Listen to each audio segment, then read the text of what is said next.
Hello, I'm Miles, and welcome to the Bite Size Marketing Podcast. This is an episode in a series that aims to make marketing easy to understand and simple for businesses of any size to implement. I hope you enjoy.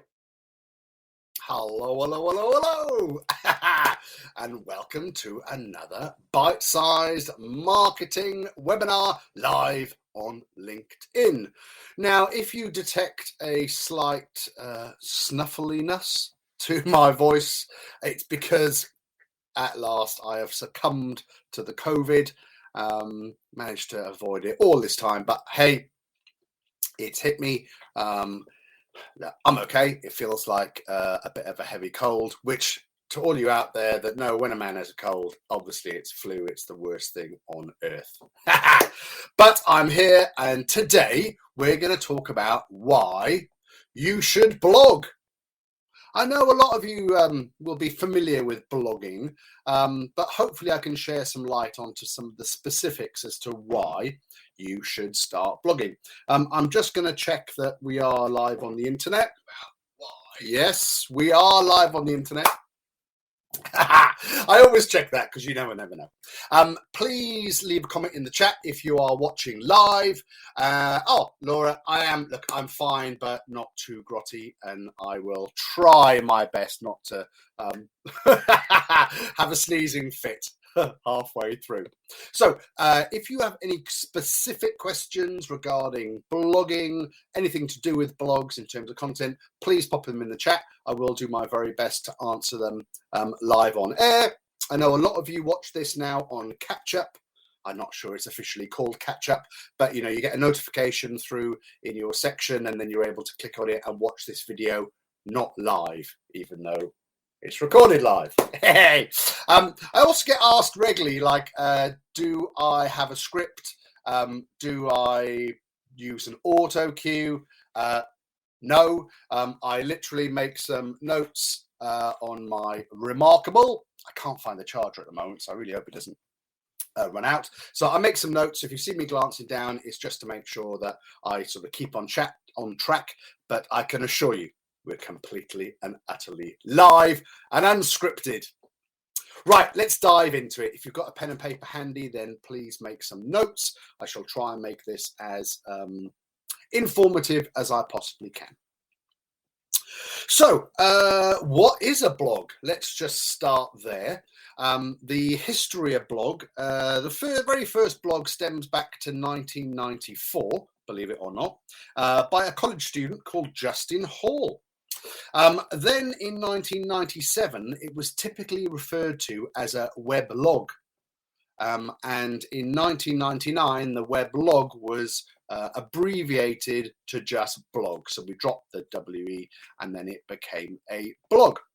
And since blog has been around, which I guess is the written word with pictures, we now have vlog, which is obviously for video blogging. So they're the two sort of genres in terms of blogs. When it started, I guess it was more of a sort of a personal journal. Certainly, I know in the very early ages, maybe the very late 90s, early 2000s, it became very popular to blog about your trip abroad or your gap year. So, travel blogs became extremely popular, and look, they still are today, right?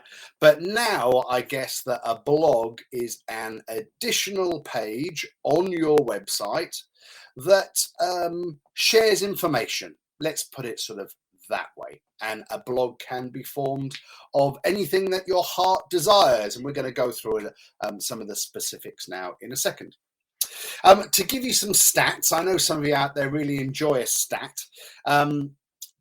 For B2B marketers, they say that they have received 67% more leads because of their blogs than people that don't. So there's some statistics out there which will show that blogs do lead to more business. And we'll come on to some of the specifics about why we think that is the case in a little bit.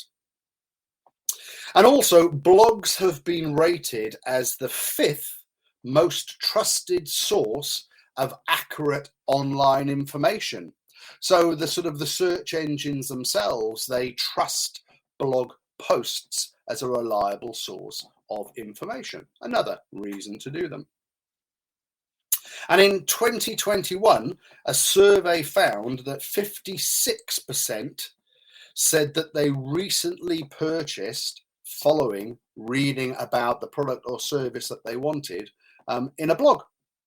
So there we go. Some reasons, if you like, why you should be blogging. Talk about reasons. I'm obviously a bit heady today. Talking about why specifically you should be blogging. I've got a little list for you here. So if you've got your pen and paper, the first thing that blogs do is they build trust with your customers. Okay. Trust, as we know, is one of the keys to people transacting with you. And what we're finding, if you like, within this digital world is that people, they want to speak to people less and less and less and find their information themselves. I like to refer to them as, armchair detectives, if you like.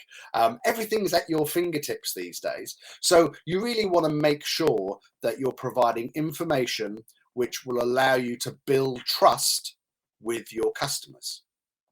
And I guess what I'm doing today is I'm establishing my authority, if you like, in terms of what I know about marketing and specifically today about blogs. So blogs also establish with your customer that you are a knowledgeable person about the said topic, if you like, that you're blogging about. It can also explain a product or a service that you offer. Many people have many different products, many different services. These can normally be seen within your your brochure, but why not expand on these things? Why not drill down a little bit more into the minutiae as to what those products and services are all about? And a blog is a perfect platform to do that on. It also helps with education. So if you either need to or want to educate your customers or the public about a product or service, then a blog is a really good way. Excuse me, struck by the COVID. Is a really good way in which you can do that. It also provides you with fresh content. Now, I do a vlog, right, once a week. Now, across a typical month, I'm going to get 4 or 5, depending how many weeks there are in the month, 5 new bits of content that I can add to my website, that I can add to an email campaign, that I can add to a newsletter, that I can add to my socials or cut them down for my social media. So one really good reason as to why you should blog is the easy creation of content that's repurposeful, okay, across your platforms. Another reason why you should blog is it can drive traffic to your website, okay? It can be part of your inbound marketing. And that's one of the things that we all want to do is we all want to drive, people to find us, if you like, from the internet. And the one thing that blogs do is it helps you to do that. And I talked about the fact that search engines trust blogs. It's one of the top 5 things that it's the 5th thing that they trust the most. And that means that search engines will pull the blog features to the forefront when you are searching for the said product or service. So you can actually find that people find your website because they found a blog because they've been searching for something specific. So it could drive traffic to your website. Another good reason why you should blog is it has an extremely long dwell time, all right? And by that, I mean it hangs about for forever, for as long as you've got it on your website. And the longer that it's there and the more people that visit it, the more kudos, if you like, or credibility that particular post will get, and the more the search engines will promote that when people search for that particular keyword. So, it's a very sort of cheap and efficient way of getting information out there that's going to stay around and work hard for you. Specifically with social media content, it's there and it's gone. But with blog content, because you're actually putting it up as a separate page on your website, it's going to be there for, I know social media is there forever if you go searching deeply for it, but with an additional web page to your website, then it is going to get found more often for longer. It's going to be relevant. The other reason why you should blog is it helps boost your SEO, or your search engine optimization. So not only by the sort of the content that you're putting within your blog, but one of the things that Google is looking for, well, not just Google, but all search engines are looking for, is when was this website last updated? And by updating a weekly blog, it knows that it's been updated recently, and that means that it's an active website, and the search engine is happy to promote it. Yeah. And the last, I mean, I'm not saying that I've hammered out all of the reasons why you should blog, but I got a pretty long list. The last one, and this is in no particular order, is that you could utilize your blog as a sales tool. And I don't just mean taking it and repurposing it as a sales tool, but certainly taking the bunch of the content that's on there and perhaps repurposing it. Or let's say on an email signature, you could add a link to the blog from your email. Or if you're having a conversation with one of your potential clients and they're asking a tricky question that everyone always asks, why not say to them, look, it might help if you read this blog that we've written on this specific subject. Whew, how's that? Did you write all that down? That's a long list of why you should blog. I'm just going to have a little sip.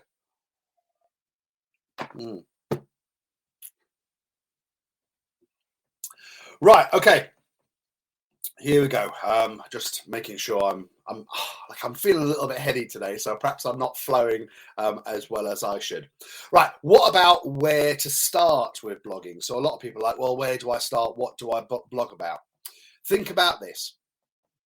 What are the most common questions that you are always being asked by your customers or your potential customers? So when people engage you, what are the typical questions that they're asking? I bet the majority of it is around price and how long it'll take, something like that, right? So why not write a blog related to that? Why not ask the people within your organization what the most common questions they get asked is? So maybe you have a sales person or a sales team. Ask them what questions keep coming up for them. Maybe ask your receptionist, when you answer the phone, what's the most typical thing that people are asking for? What are they searching for? Think about your target market and think about what they're putting into a search engine, and then write blogs that address those specific questions. Why not pick a product or a service that you offer? If you have multiple products and multiple services, then pick one and write a blog about those specific services. Why not pick an industry pinch point or something that's in the headlines at the moment? Maybe if you're operating in the eco space, write about how, your products are more eco-friendly than the rest, or write a blog about eco products, and maybe don't even mention your own eco products. I'll come on to that in a second. What about the industry pinch point that I just referred to? Why not talk about whether, or the pros and cons of Apple versus Android? Sort of maybe thinking about sort of a subject that is topical and that people will be searching for. Why not have a look about what your competitors are doing? So if you're struggling of knowing where to start, I mean, there's, I always say that there's no such thing as a new idea. So why not go onto your competitor's website and see what they're blogging about? Maybe that will give you some insight into where you should start. Now, I've broken this up. Maybe it's not sort of flowing, but I've put together here some tips for better blogs. Right, here's the tip number one, and I sort of referred to it just now, right? Be impartial. Don't be salesy. Don't be selling. This is really quite a hard thing to do. You know, you can make reference to what you do in your company, but what I want you to think about is that the majority of people that are going to be reading your blog don't necessarily know you or trust you yet. So really try and write your content as neutrally coming out with some words today but maybe try and write it from an impartial person's standpoint, right, so that you're not being biased at all. And one of the examples that I use regularly, and I've used this with a number of my clients, and I've not yet found one that's brave enough to do this, is maybe if you wrote a top 5, phone rang again. This happens to me all the time, right? Luckily, it was on silent this time. So let me get back to this. So about being credible and about you being impartial with what you write. So maybe think about a top 5. Let's just take me, right? Top 5 marketing agencies in Essex as an example of a topic for a blog that I might write. Now, what about me writing this top 5, but not putting myself at number 1? Actually, not putting myself in there at all, right? I'm sure you're all going, what the bloody hell is Miles going on about? But bear with me. What I would do is I would write it in the style of, we often get asked who else we would recommend for a marketing agency within the locality. You know, we think that we are the best, but in our opinion, here's the top 5 of other marketing agencies in the area. Now, think about this. When someone has Googled top 5 marketing agencies in Essex, and they've landed and they've seen a post about the top 5 marketing agencies in Essex, and they've clicked on it, they're on my website reading an article that I've written that doesn't push me, it recommends others. What do you think that person is going to do? Well, the first thing that they're going to do is they're going to feel, well, right, I mean, God blimey, I think I can probably trust this guy. He's not even recommended himself in the list of top 5 people. And also, why do you think that they're going to go anywhere else? Right? They're now going to take a deeper dive into you and your products and services. So I would challenge you there to be brave about your blogging and be impartial about it. Maybe you want to offer some free resource. Maybe you can download the part of an but part of an ebook or a brochure or a little snippet into some kind of gated community that maybe you offer. Maybe offer free access to a webinar or a sample of your service. And for this, all they can need to do is potentially like put their email address in order to get access. And of course, you can build your database. And we talked about how important CRMs are a couple of weeks ago. Why don't you find a good online tool, right? Now, we'll talk a bit about whether you should write these things yourself or whether you should outsource it in a second. But I've used a number of online tools. Some are better than others. But I'm going to give a shout out at the moment to Writers Zen, all right, which I bought on AppSumo. And what that does is it allows me to put in some keywords and to do some SEO search on the topic that I'm writing about. It'll also give me an average word count of the competitive searches that are out there, and it'll do some kind of competitive analysis as well.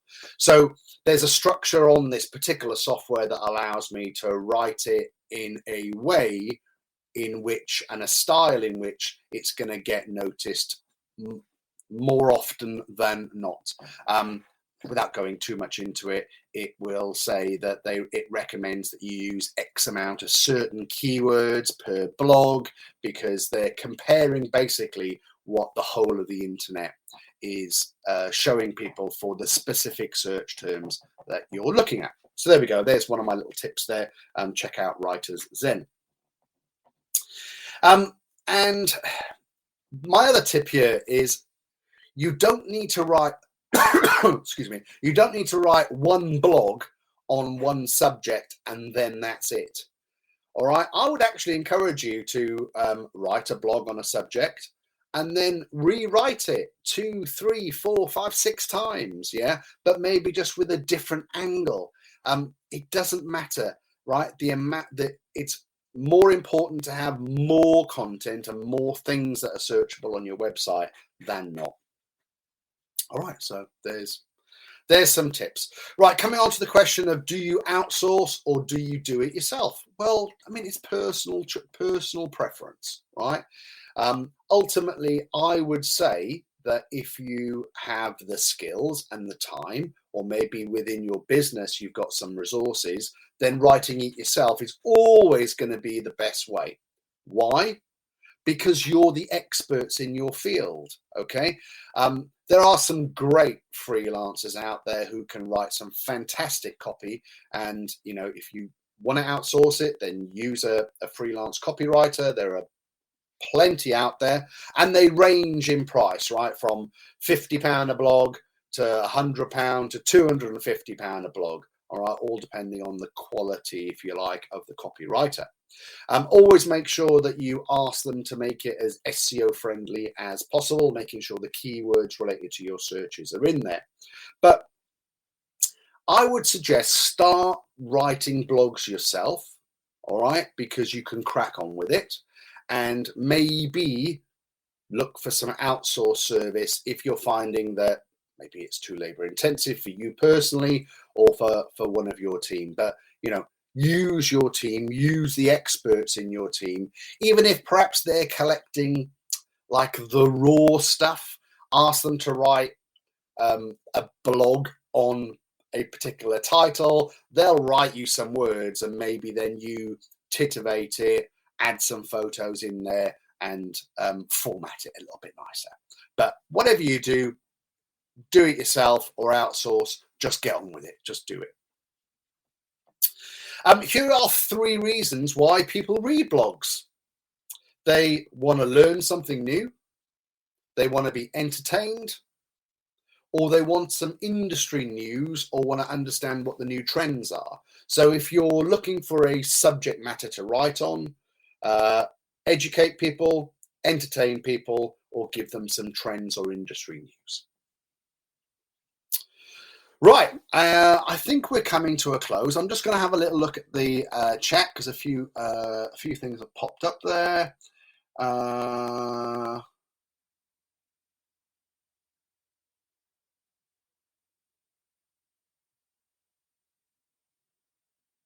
Yeah, okay. So Philip's saying that basically writing blogs are, labor intensive. They need to be at least 1,000 words, and they take a lot of time to generate, and that it's too much for him. Well, then I'd suggest perhaps subbing this out to a freelancer. Like I said, there are some affordable ones out there. I know that you're you're a charity there, Philip. But I would say, maybe think about some vlogs. All right. If writing the blogs are too labor intensive, think about short videos talking about the subject. If their tagging is just as good on that, they can also be effective tools. And Laura, yeah, it is. Look, it is interesting, and blogs definitely give you more credibility within your subject matter, and it's not going to harm, right? The more content you put out there, if you like, the more information those sofa surfers, right, the armchair detectives, the more that they're able to ingest, and the more likely it is that they're going to feel like they've connected with you and know you better. Right, I see a couple more questions pop up. I am going to just give you my top 3 reasons to blog, and then we'll answer those, and then we'll close up. So if you've got any more questions, please pop them in the chat. So my top 3 reasons to blog are: it provides fresh content for your website, for your marketing. So, think about repurposing the content. So, as an example, today, this is being recorded, and I will repurpose this. I will upload it to my website. So then we've got a fresh piece of content on my website. And if I wanted to, I could chop down some little sound bites and repurpose it on social media. And I can also make reference to it in an electronic newsletter or in an email campaign. The second reason is that it establishes your authority within your subject matter, either your company or your personal brand, depending on whether you offer a product or a service. And it really does help build that trust. I can't emphasize enough how the majority of purchasing decisions that we make are made specifically around trust. And the last one is the SEO that it builds. The more keywords that you put into your blogs, the more content you put on your website, the more often you refresh the content on your website, the more likely that when people are searching for the answers to the questions they have, that they will find a piece of content that you have written and that your competitors haven't. Don't forget that people are asking the internet for answers to questions every single moment of the day. And if you want to get found, I would suggest that you write content that answers those particular questions. Right, just coming to the close now. I believe that's all I wrote. Yeah, that is all I wrote. Oh, we're doing well on time, and I've managed to survive. So Laura's asking what she often does is actually talk. Yeah. To talk into a Word doc and then quickly edit it after. Yeah, I mean, look, whatever you find is good for you. You can also record a video and you can send it off to translation services who will give you they'll transcribe it and give you the script, if you like, to it. So that's another easy way of producing a blog if you don't like writing content, if you're much happier being vocal about it. There are also some VA services out there that if you wanted to use a dictaphone, how old am I? But if you wanted to record a voice note, you could send it off to a VA who again would type it up for you. So there's loads of different ways in which you can get around it. What I would just urge you all to do is get creating content, get blogging, get vlogging, do something to increase your presence out there, build that trust, build that authority, and make yourself a little bit more visible to get found. So thank you so much indeed, Laura and Philip, for watching live. I hope those that watch it on catch up have enjoyed this. If you have any specific questions, please drop me a line. I put my mobile number up on screen because get in touch. Yeah. Send me an inappropriate GIF. Now there's a challenge. So I'm going to go off and nurse this COVID-ness. I thank you all indeed. Thank you so much indeed for listening to this bite-sized podcast. If you have any questions at all, please do not hesitate to contact me. You can email me on miles@milesmarketing, all one word, .co.uk, or why don't you send me an inappropriate GIF? You can do that on WhatsApp. It's +44 754 069 5785. And however you get in touch, please do let me know what you think of the podcast. Let me know if you put any of these tips into action and what the outcome was. So I hope you have enjoyed this, and I'll see you next time.